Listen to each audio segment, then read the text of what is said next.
Systems come and go, but how we treat each other, that's what we're gonna remember. This is the economy. This is the commerce. This is the solidarity.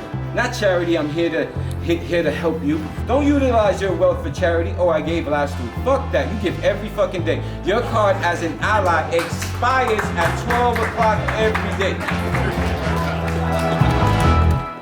So an organizing group called Decolonize This Place had a town hall yesterday. This was following a very successful campaign they had to dethrone one of the board members at the Whitney Museum named Warren Kanders, who owns this company called Safariland, which makes military-grade weapons that the authorities use at the Palestinian border, for instance, at anti-government protests, for instance. The good news was that he was removed from the board. He stepped down, but the point of the town hall was for DTP and all the partnering organizations that were participating in this event to figure out, what's next. It's really impossible to try to distill everything that happened in that day, because there were speakers, there was food, there were breakout sessions. But I'm going to show you guys I would say the top 3 moments / speakers for me from the entire event. So enjoy. I don't care how you identify as black and brown, how you want to talk about we are the original people, we are the lost tribes. We have to reclaim the land. When we reclaim the land, we reclaim our minds, we reclaim our souls, we reclaim our bodies. I'm not too worried about climate change. I am the climate. I'm in touch with the elementals. I'm fire, I'm water, I'm wind. My ancestors already told me. I could be the tornadoes. I have no problem with that. I just got to make sure the land is being utilized for our children. Okay, so this next clip is, obviously another one of my favorite moments from the day. It's from this woman, Shannon, who is an organizer with this group called Why Accountability, which is a group that formed basically exactly right after the death of Eric Garner. And so basically what Shannon was saying was, well, you know what? I'm going to just let her speak for herself. So, yeah. These are the exact type of environments I try to avoid. Right? I avoid these environments. Why do I avoid these environments? They tend to promote anti-blackness. Look around. Where the black people? Where the black people? Right? People generally come to these spaces so they can regurgitate what they learn without being confronted with the burden of black people. Yes. Right? I can sound smart. Got an A in that class. Right? We talk about socialism, anarchism. We can say, burn it down, burn it down. White people can go, fuck white people, fuck them.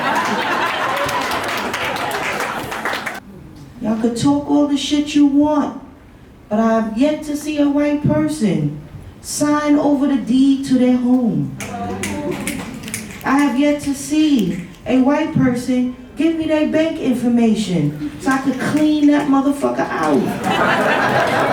So Safariland also have field drug test kits that you use when you do car stops to test substances they claim they find for illicit drugs or illegal drugs, or white people like calling, plants illegal.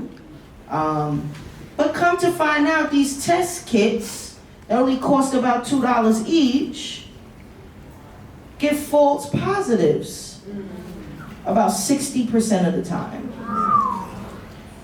White people, if y'all want something to do, press Governor Cuomo to stop using Safariland field drug test kits.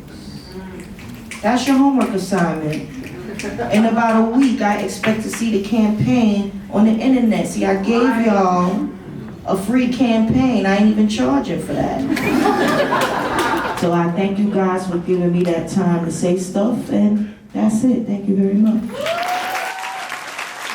I'm from Art Space Sanctuary, as well as the New Sanctuary Coalition and the Sanctuary Working Group at the New School here.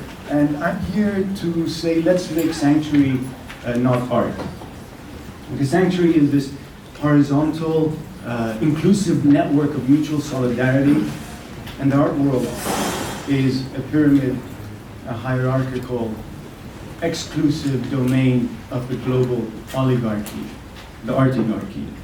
And the artigarchy sit on the board of corporations as much as they sit on the boards of institutions of high art. And from their perch, they say the wild protesters need to be tear gassed. Right? That's what Kanders said, that's what the witness said. And so from their perch, they're saying this fortress of civilization should not be breached by the barbarians. But we know that the barbarians are not at the gates. The barbarians build the gates. The barbarians build the walls. The barbarians make the weapons and sell the drugs. The barbarians build the prisons and sit on the board of the museums. Like Larry Fink sitting on the board of MoMA. Larry Fink is the CEO of BlackRock. BlackRock is an investment fund that has assets worth more than $6.5 trillion. That is more than the combined GDP of all the countries in South America, Central America, and the Caribbean put together in one company.